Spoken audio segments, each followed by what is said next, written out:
Hello and welcome to another fascinating, scintillating episode of the 6-Star Business Podcast. So glad you're back here with us. In this podcast, if you don't know already, we explore what it means to operate, deliver, create a 6-star business. Who do we have in this episode, Av? We have Zeke Condon and Christine Sharkey, and they're amazing. They brought a completely different perspective to 6-star business than we had in the first episode. And again, it just kind of took our mindset to another place, didn't it, Pete?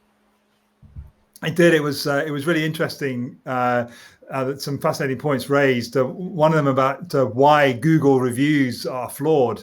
And what we should be measuring instead. That is some insight there. I think our listeners will get value from. Just as with all the conversations we've had, just peppered with thought bombs all the way through. So all I can say is strap in for an exciting ride with Zeke and Christine, and here we go. Enjoy. So here we are with another exciting and enthralling episode of the 6-Star Business Podcast with me, Peter Daly-Dixon, and Aveline Clark. Aveline Clark. Yeah, we're your co-hosts. Privilege and a pleasure to be here. And this morning / this evening, we are joined by Christine Sharkey and Zeke Condon. And I do clarify that it's this evening where you guys are, because earlier Christine said, "Oh, just let me go and get a glass of water. I've got a gin, but not a water." And there's a split second where I thought it's too early in the morning to be drinking gin, but then I realized that it's actually okay for you guys. So Christine, now that our listeners know that you're not an alcoholic and it's actually you're just having a post-work gin and tonic. Will you just tell us a little bit about who you are and who you serve, and just give our listeners a bit of an insight into who Christine is? Oh, cool. Sure. I'd love to. So I'm married, 25 years. I have a daughter and 2 grandchildren who are almost grown up. How did that happen? And my husband and I have a business, which is a security business. And he's wanting to semi-retire, so I handballed the whole thing to him, and I started this new business called Quote Convert, because in our security business we do all the right things, and when we got a job, Neil would ask them why did they go with us, and so many of them said because you're the only ones who followed us up. So I thought, there's a good market there then. So away I went and started Quote Convert. So I'm the queen of follow-up. And that's what I do, follow up. I build relationships, I increase sales, I reduce stress for business owners, and I save them time. I do that by following up on their quotes or warm leads or nurturing their current clients or after sales service calls to make sure everything went well and that customers are happy. Great. And just to be clear, this is follow up on the phone. You've got that human connection there. Yes. Wonderful. Yes. We don't get lost in emails that are 1,000 miles long in your computer, and we'll use text after events. Down the track a little bit if people don't respond, but the best thing, the personal one. That's how you build relationships. You can't build relationships on an email. Wonderful. And Zeke, how about you? If I can get off mute. Hi guys, thank you for having me here today. My background, I'm a dad. Christine started off with that. I'll start off with the same. I'm a dad. Have a 4-year-old child. That aside, I run a boutique consulting practice that helps entrepreneurs to take that crazy idea for an app or a product and turn it into a reality. So helping the people that have that idea for an app to go out to market, to validate it, to design it, then to find the right partners, investors, and to take it out there and get it done. I focus on helping those who are still working 9 to 5 who want to dip their toes and see if branching into the world of entrepreneurship with building products and applications is the way to go.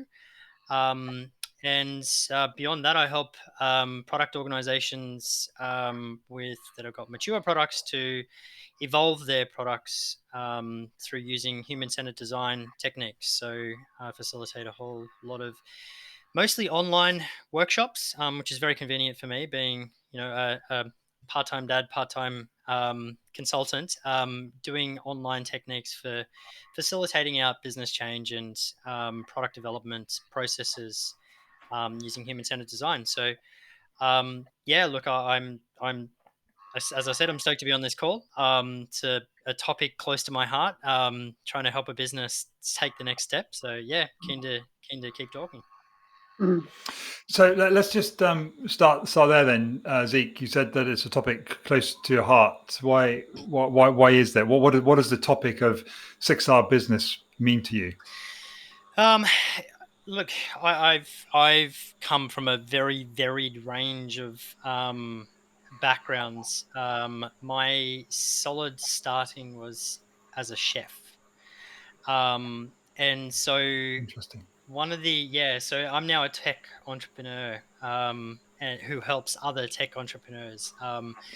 And that's a podcast episode in and of itself. You went from that to that, but that aside. Yeah. So look, the reason it's close to my heart is because I've had such a varied kind of range of experiences. So from working in, I did a viticulture course before I was a chef. I was a chef, then I went into sales, then I went into technology, business management, marketing operations, digital sales, digital campaigns, then into product development for commercial plays, then into application development, then into platform development, then into platform development as a director. Then for the last 3.5 years, I've spent working as a consultant that helps organizations go through transformational pieces. And now I'm doing this piece here. So why I think like the concept of a 6-star business really appeals to me is because it is very varied. Like every industry, every vertical, every team has a different kind of view of what the world should be and what it could be. But I don't think anyone has actually kind of nailed that, that secret sauce. I feel like I'm getting closer to it because I feel like the human-centered design and human-centeredness is the one thing that I can say across all of my experience is successful businesses really give a shit about their people. Sorry to drop the S-bomb so early on, but to me, it's. I'm just waiting for the F-bomb. It's fine. You go for it. I'll wait a little while for that one. No, but just that human-centeredness, understanding that business isn't just a bunch of processes; it's the humans behind it. So, yeah, a 6-star business, like in a nutshell, to me, is one that really cares about its people. So yeah, that's why it's close to my heart, because I want to enable that through what I do. Oh, I love Evelyn, that what's so your much. What's your take, Evelyn, from what you've heard so far? Well, I was wondering where Zeke was going to go after taking us on this like kaleidoscope of professions, and as he was talking, like you were all probably like listening in your mind, going, "Oh, that," like going all the way around the pinball machine, and then wondering where he was going to end up. But it's so interesting that what you've said just epitomizes the importance of this as well, as in, like you said, every industry aims to get better at their craft, and for me, most industries are defined obviously by their target audience, right, and or the product that they serve. When you take that out, so then all businesses treated equally, what do they have that measure is the measurement baseline or the thing that enables them to be, I guess, measured against each other, and that is people. You take away all the other ingredients, well, it's people, and yet people is the thing that we can't control to a large extent, can we? If you think about it, we can influence them, but we can influence them. We can influence their environment. We can do a whole lot of things, and yet by our nature, we're humans, and that therein lies the gaps, but also the perfection. So, yeah, and I think it's the thing that's missing. I find that it's the last thing considered when you talk strategy.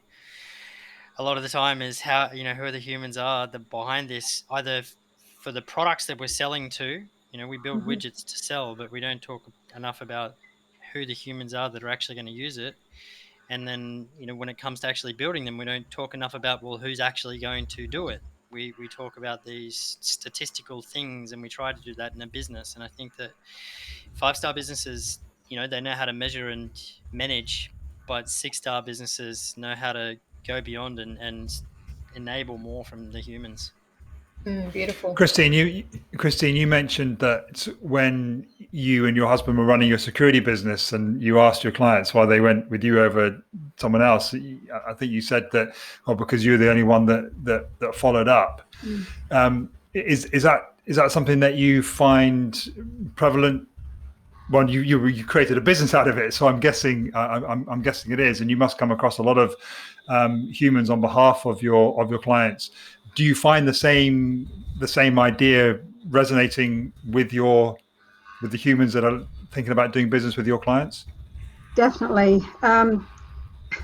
People are, we're so unusual, aren't we? We're all so different.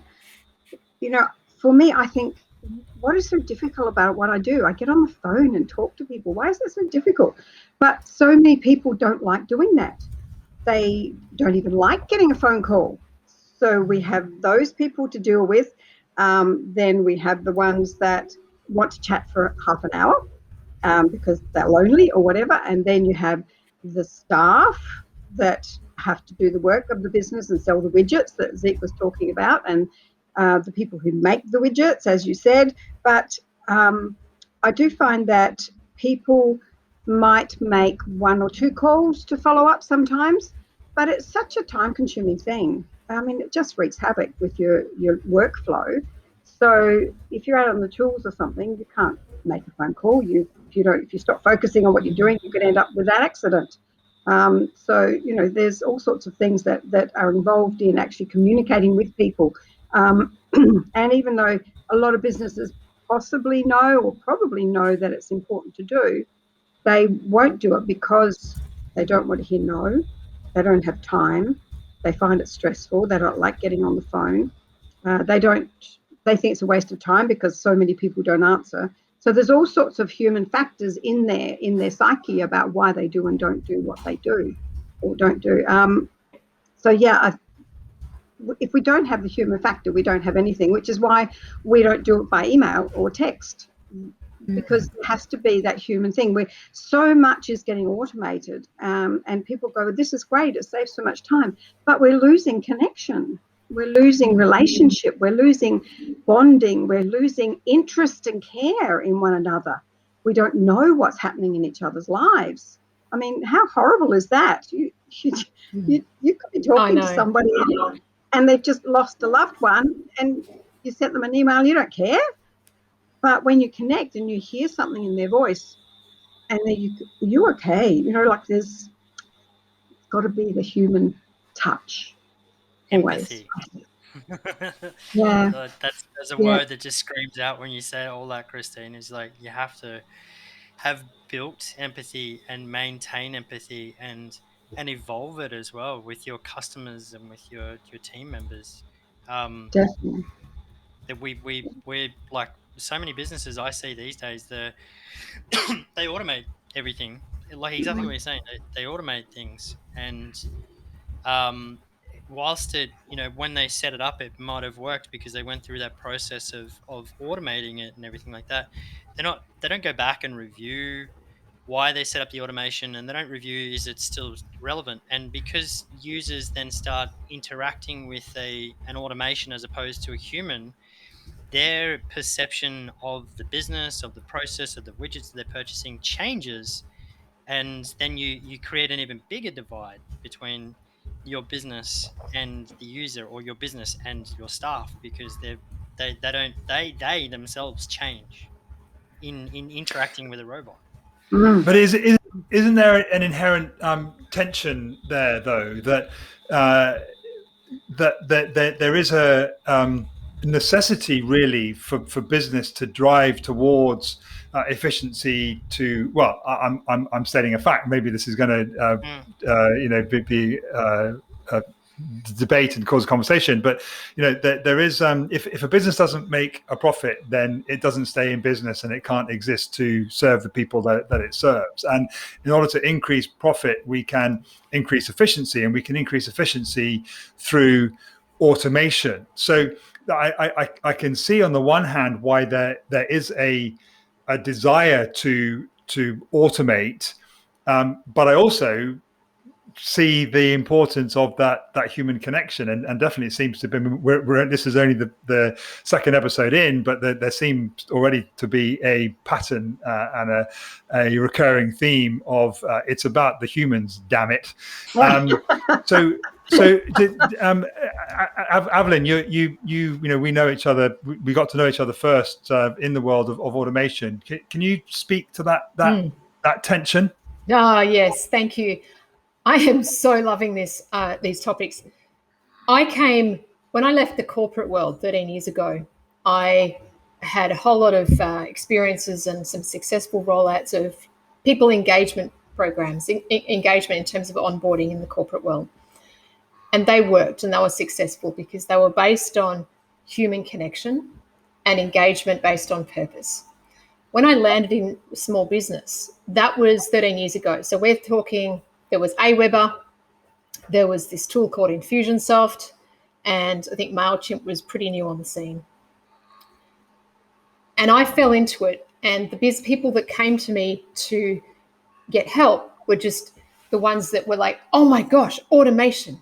So we had this explosion over the next decade of automation.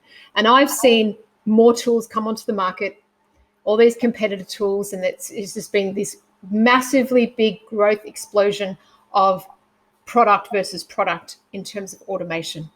And then we've seen the explosion of the app market and mobile phone apps and all the rest of it. So you can have an app for anything.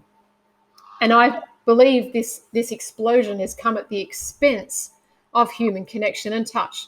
So we know from some of the studies that are coming out over the last 12, 18 months is that people are more disconnected than ever. And you might think, well, how could that be?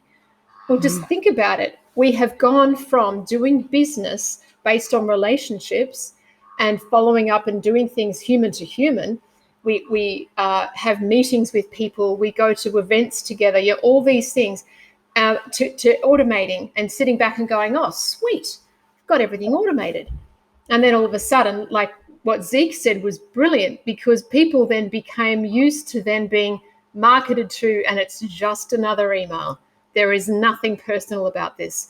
And it actually shifts on a subconscious and a conscious level their response, their behavioral response. Automation has become the catch cry of the last decade.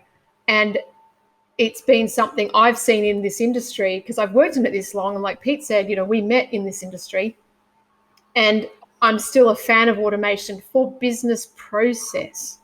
And that's very different to human connection. And that is where automation falls down. Yeah. I mean, so Zeke, I can say, Zeke, as someone who exists to help more people create more apps for more things, what's your take on that? Oh, look, I've thought about this a lot when setting up this business, and I even so much that I hung myself on a particular word, telos, which means one's ultimate aim or purpose, objective, aim, or purpose. And so what what I kind of see is falling down or has fallen down with this whole automation thing is that the reinvestment of dividends of value that come out of the back end of automation. And I'm not just talking about the value of like the revenue that you come out of or the cost savings, but the value in time and the value in freeing up free thought and freeing up creativity. The reinvestment of that hasn't been put back into the right place. And so, I talk a lot about helping these individuals that are in the 9 to 5 jobs to work out what value they give to their 9 to 5 job and try to scrape back some of that time so then they can actually invest in their pet project, which makes them a better rounded human because they stop trying to climb up the ladder and maybe take a role that's not good for them and look for ways to make ends meet through a secondary flow of income, and they're doing it for something that means something to them and that is about giving something back to the customers that they serve. So I talk a lot about making sure that the value is there, that it's given back to your customer, that you're not just tricking people into purchasing something. You're actually making sure that you're adding value to their life.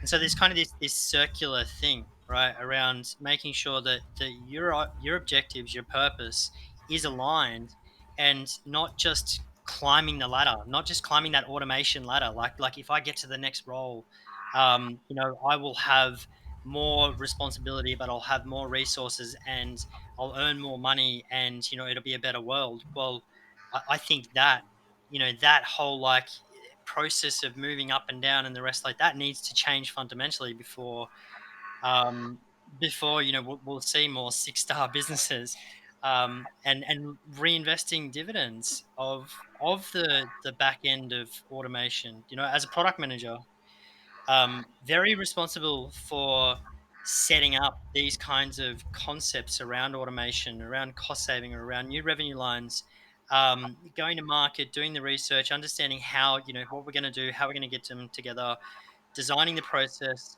overseeing the development of it, and then overseeing the life cycle of that as well. And I do not see, and I have not seen enough of companies mindfully saying that every single little thing that we do, the value we give back in terms of time, the value we give back to the customer in terms of the value to them, reinvesting that dividend back into continuing to produce more value for others. It's all just goes up the line in terms of revenue and dollars. So it's very hard to articulate what I think in this space, but that's it. Mindfulness of it, as I guess to sum it up, people need to be more mindful of the outcomes of what we do with automation. So I've got a question then, Zeke. Do you, in what you've just said, which I love, by the way, if businesses were to take the focus off the, scaling dollar, as in scale our business, explode its profits, get to this point here, on the dollar scale, is it about not focusing on that first, but focusing on mindfulness and giving back first? What are your thoughts? I think it's about designing the scaling with that end state and that give back loop in mind. So finding ways to connect with the humans within the systems that you are designing for, and making sure that as you go through designing these processes, that the individuals in a team, for example, do you know enough about what they actually want from this? And is there any way, shape, or form that they can contribute more to the project? Therefore, giving more value back, but giving them some value back by giving them something that they can achieve.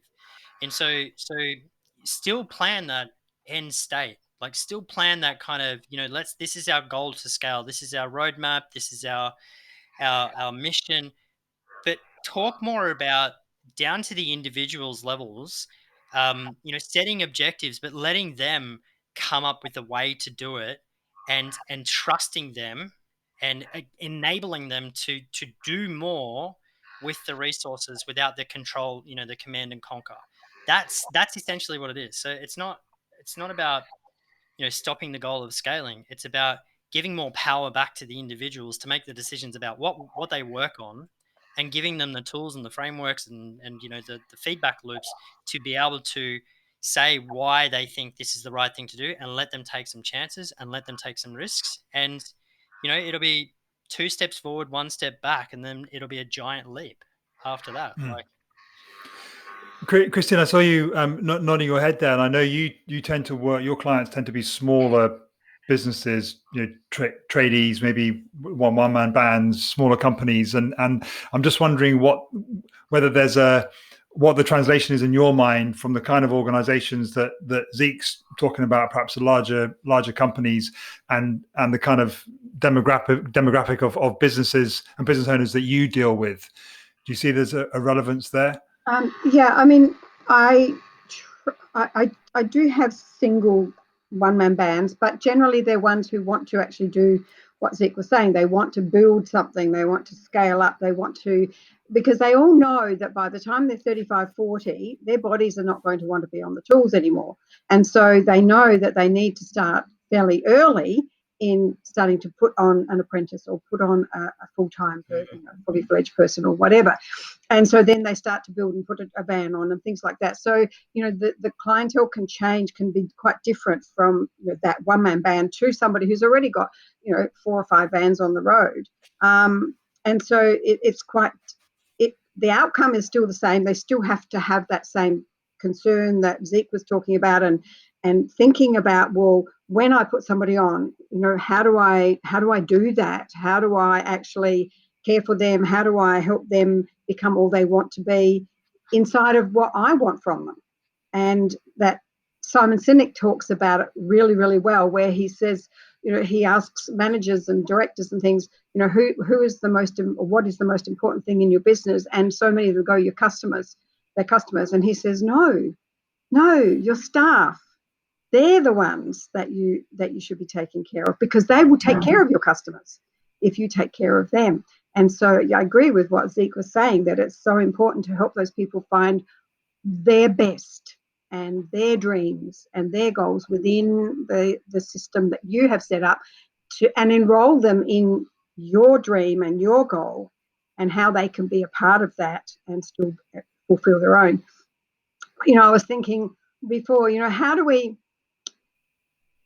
feel when we get an email versus how do we feel when we get a phone call?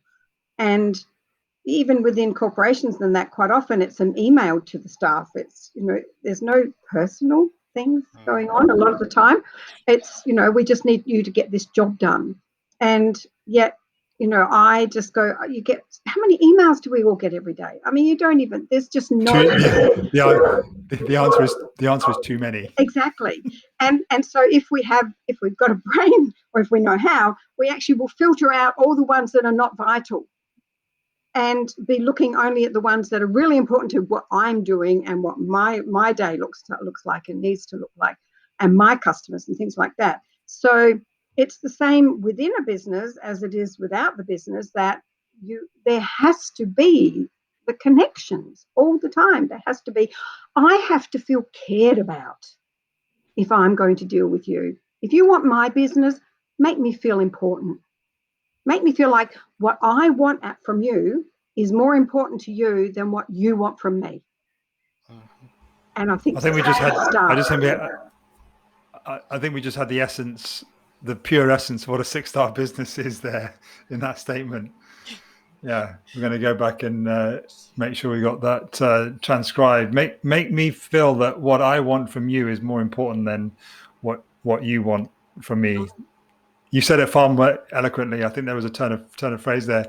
So here's a question then for any and all of us: is why is it so rare? I mean, it's rare enough for me to want to give a 5-star rating to a business why is that? Why is it so? I mean, Zeke, I think you spoke to it as well. That you what did you say? That it's not common. Why is that? And what can we do about it? Oh man, I can go in so many rabbit holes on this. But just to give you one, I think we're kind of Western worlds in particular. So I've done a lot of traveling in between all that crazy career stuff. I did, a couple of continents. So one of the things I realized with our culture, especially Western culture, is that we're kind of like racing to a finish line. And we set that finish line, and once we get to that finish line, we relish and we celebrate, and then we sit at that finish line for a long time before we create another finish line.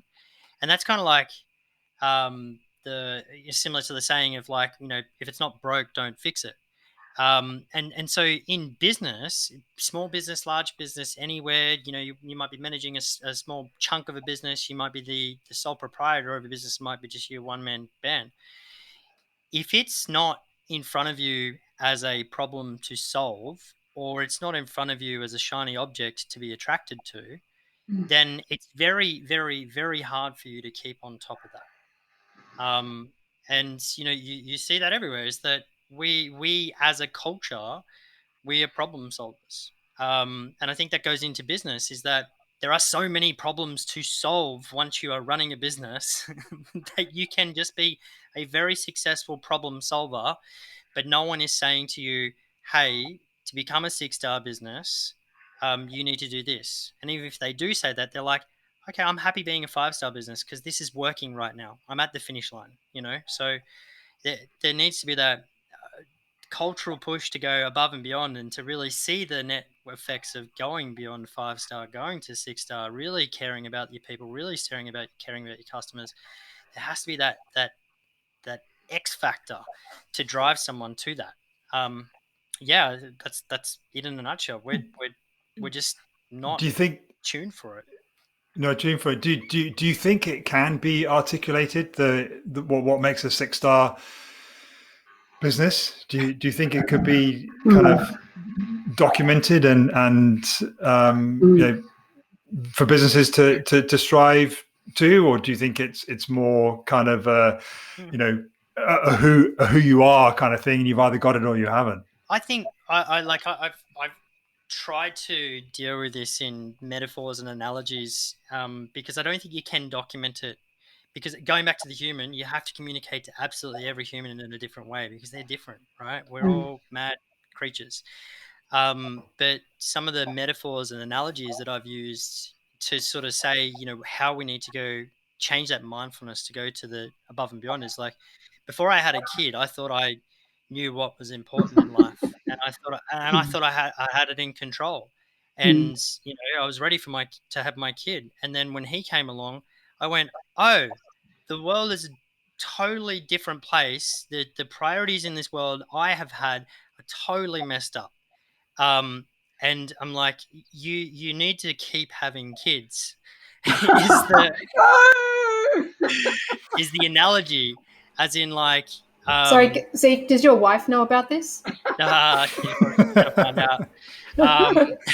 Sorry, Dal. Metaphorically, keep having kids. I got you. I'm with you, Zeke. Having kids, right? Keep having those moments where you go, oh crap, I had it all wrong, and it's okay, because like there's this community of parents when you become an adult that have got your back, and they're like, you're here now, welcome.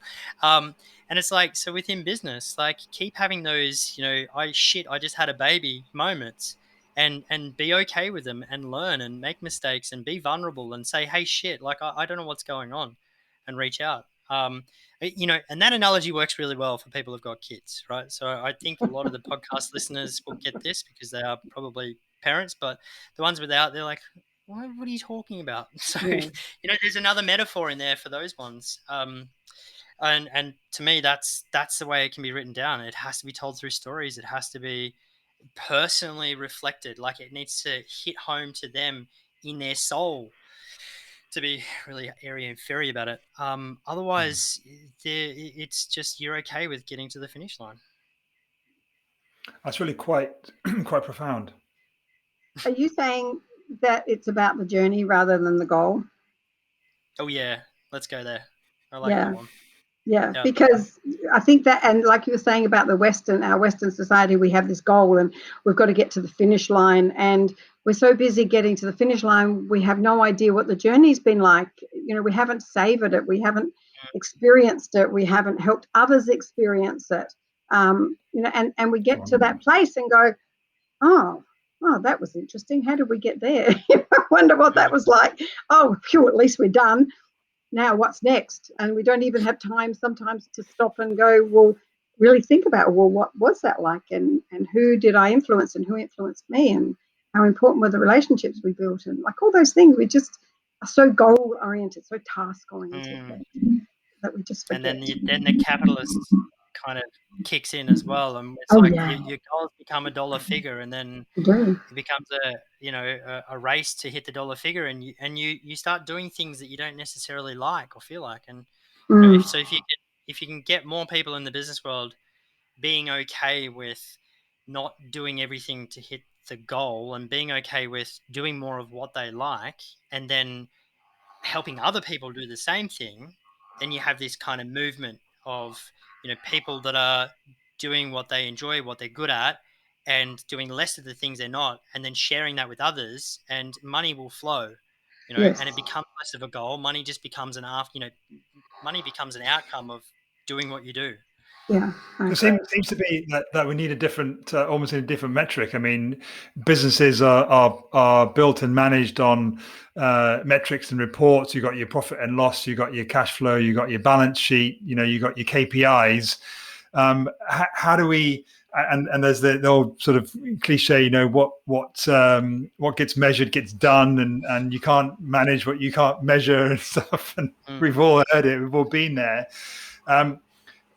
But is it possible? Is that what we're talking about? There's got to be some different criteria to success in business than just that kind of bottom number on the profit and loss statement. Well, there is really, isn't there, in some ways, because why do people want Google reviews? It's a measure of how well they're doing from the public perspective. So but you can't, I don't know how you actually measure that as far as like, well, what do I do with that, other than if you're 3-star and you want to be 5-star or 6-star even, then how do you know from those Google reviews or whatever reviews, how do you know what it is that you're not doing right? Unless some person, usually in a conversation, human to human, is actually able to go, you only gave us 3 stars, like, what did we do wrong? How can we be better at that? I did this job for a business where they weren't sure about what was going on with one of their salespeople, and so they gave me 3 months worth of this person's old quotes, and I started ringing these people and found out, yes, they were right. The salesman wasn't doing the right thing, and a lot of people didn't take the job with them because he was rude and whatever. But the great thing was I was able to say, I'm so sorry. This company is actually not like that. That is not the values that this company holds. Please, if you're going to get any other kind of work done, please, can we just have one option? We just want to give you a great customer experience. If you would be willing, can we do any quotes for you? And I got 20 people who said, we're doing some work at such and such a time. And I said, excellent. Can we ring you a month before that? Yes, please. Now, you can't do that on an email. You can't do that on a survey. There has to be human contact. And that's where you become 5 and 6. Because you're going over human impact, right? You need to measure the human impact that you've had on a micro level and a macro level. In that instance there, it's like what were the humans, like, I love the humans thing, but what are the humans within that system, and what are their values, what are their goals, and did we move them towards those, and what impact did we have? So I think it's the question is, like, how might we come up with a new metric as opposed to what is the new metric? And I think we can explore that human part to one degree, and just say like what are the different influences and benefits and values that different humans have in an organization, in a business, in a system, in the world, and how can we improve those? And you can extend that out to then the other systems, the ecosystems, right? It's all ecosystem stuff. You can start talking about, the impact we have on the world, the impact we have on the economy, the impact that we have on any system or subsystem that we exist within. The climate. Let's go there. The climate, yeah, exactly. But like it depends. It's like, to me. So I do this thing with some entrepreneurs, but mostly with the organizations I work with, which is helping them, and it's called systems thinking, where it's you help them analyze. He's gotten through the door. Here comes my son. Um, you help them analyze and think about the different systems that they exist in from a customer and user point of view, all of the staff through to the customers, the users of those systems. Buddy, I can't come right now. To then what systems they exist in the business world, like all of the different factors are there, through to politics, through to their business, through to the industry they live in, etc. And then in the technology, what systems do they have in that space?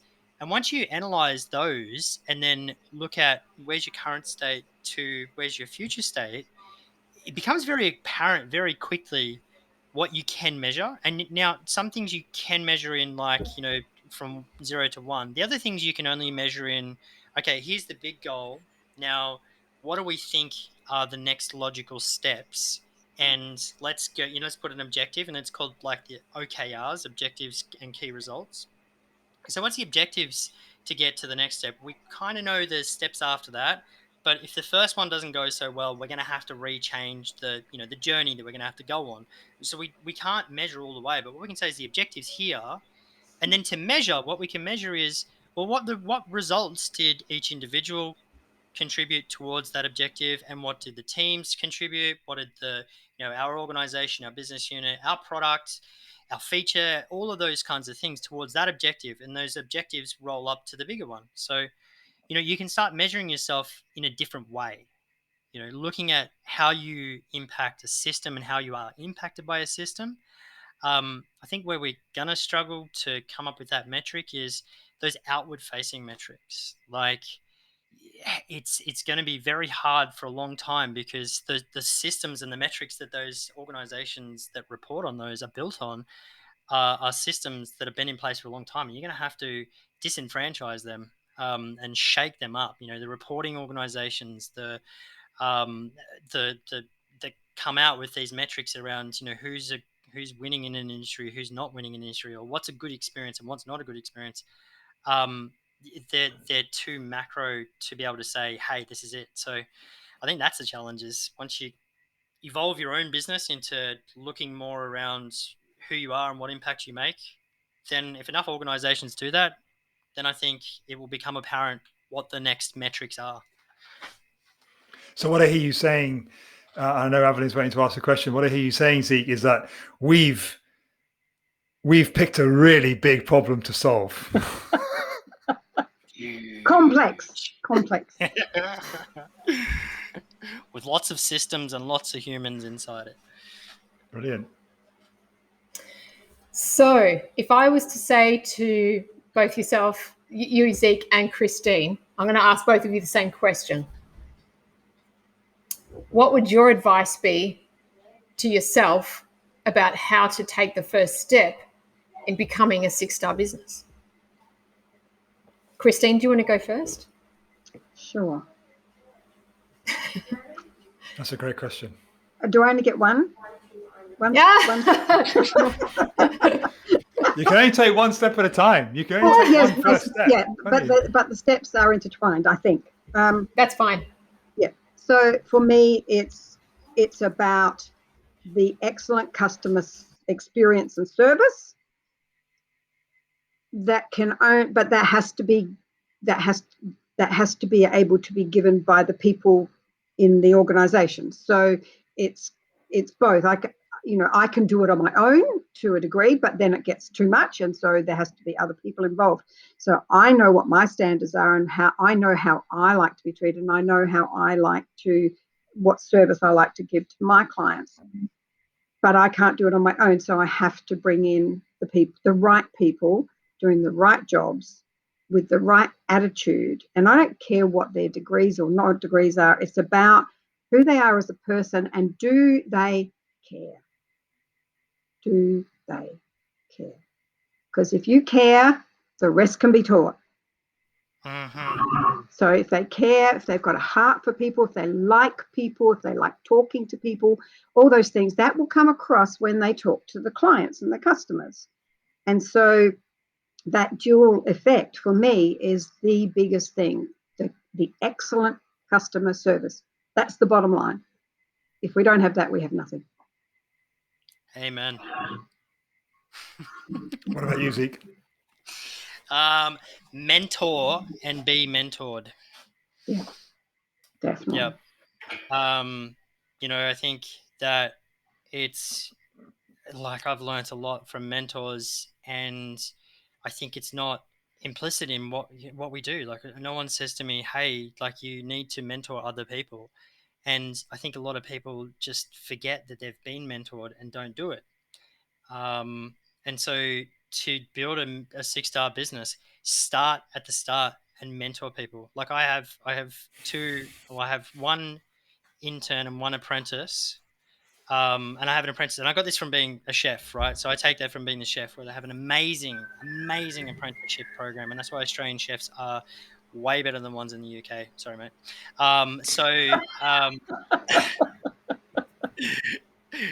Peter's face right now. That's fine. So start early, right, on your journey as a business person, and mentor people every step of the way. Now, you don't need to be a superior person to mentor. You giving the sounding board to somebody who's even slightly less junior than you, it creates ripples, it creates waves. And if you have got the right mindset, if you've got the right, caring, like Christine's saying, and you're mentoring somebody, even if they're not working with you, that sounding board for yourself, it will pay dividends, and for them it will pay dividends. So start early, mentor people all the way through your career. If you can take on an apprentice as opposed to outsourcing, if you can hold on to that pain for a little bit longer, find yourself an apprentice and bring them in. And make sure that you are so heavily involved in encouraging them to manage their career. Don't suck them into your organization so then they're there forever. Encourage them to be themselves and to do it for themselves and become entrepreneurial and grow their own career. That's that if you can do that, you'll grow a 6-star business. Yeah, definitely. That's an incredible insight. That's And an incredible insight. Yeah. Can I just say something on that? I think that I absolutely agree with you, Zeke. Absolutely. The only thing I might add to that is that when somebody talks about mentoring, we have some of us sometimes have this perspective that I can't be a mentor. I mean, they're mentors. But what Zeke's talking about is helping people to be more than what they are and helping them to be all they want to be. And this is where am I allowed to mention the next company? Yeah, am I allowed to mention whatever you like. Okay, cool. Then this is what I love about the Connect Collaborative, because the people in the Connect Collaborative are so willing to help, assist, teach, guide, all those things. I said to some friends of mine the other day, I can't believe there are actually people out there who want to help me. I mean, they actually want to help me. I'm so gobsmacked. They actually want to help other people, and they care. They do. They care, not about they do it even it's got nothing to do with their business, even if their business doesn't get any noticeable reward for it or anything. It's got nothing to do. That's the outside world. That's got nothing to do with anything. It's about the fact that they care for each other, and they've had people help them, so they want to help people as well. And it's mentoring, but you don't know you're mentoring unless people don't know that's what they're doing sometimes. And if they thought that was what they're doing, they would go, oh, I can't do that. But if they just go out there and care and help each other, and that's what Zeke's talking about. I just want to reflect, just have a couple of final thoughts on this, because I've just loved the way that this conversation has ebbed and flowed. Had no expectations at the start of this call, as Peter didn't, and I'm blown away. Combining your answers, Christine, to Zeke's, what I'm getting is that we mentor as a way to pass on the internal ingredients and purposeful nature of giving first, and teaching, caring to other entrepreneurs. Absolutely. And it's the giving forward, giving back, giving in order to serve the world, humanity, business, industry, everybody. Absolutely. Yeah. Spot on, Evelyn. Perfect. Yeah. Spot on. Yeah. Right. Well, here endeth the second chapter. No, it's interesting that we're now starting. We know we've started to have these conversations. It seemed like one of these things. It seemed like a good idea at the time. And why don't we just talk to people about the kind of mythical ingredients of a 6-star business, and we're 2 conversations in now, and we're getting light and shade and different hues and colors and different views, and I'm just so excited about where this conversation's gonna take us. We've got a few more pieces of the jigsaw, and I suspect that it will become just an incredible mosaic which we've all had a part to play. And I know Evelyn was desperately taking notes there as we went along, and I think Evelyn, it would probably be I can't think of the word off the top of my head, but it would be good for us to have a pre-podcast session before the next one, just to take on board the learnings and insights from the previous conversation. So we're there is a sort of a constant to the conversations, which is me and thee, but rather than just asking and I don't think we asked any of the questions which we put down to ask last time, because the conversation just went. And I think that this will help us kind of find the rabbit holes and go down them, and there's no reason that individuals can't come back into the conversation another point in time. So Zeke and Christine, would you be open to come back on if we asked you? Yeah, sure. Definitely. This gets me all great thinking. fun. It's a great conversation. Yeah. I mean, Great. how much more Thank fun you. is it? How much more fun is it than talking to people with like-minded people with same attitudes about subjects that are dear to all of us? I mean, that's just Exactly. such fun. Wonderful. Exactly. I just want to say, please, thank you so much for the insights, the passion, just the ingenuity of everything that's come out today. And know that the ingredients that you've given us are going to go to many people. It's like the seeds will be blown. Once this podcast goes live, just realize that you will impact many, many, many, many people. And I want to thank you for that. Thank you. It's a wonderful opportunity. Thank you so much. I was excited when you first me. I thought, wow. I will see you both soon. See you both soon. I'm gonna still recording. I'm gonna press stop now. Press.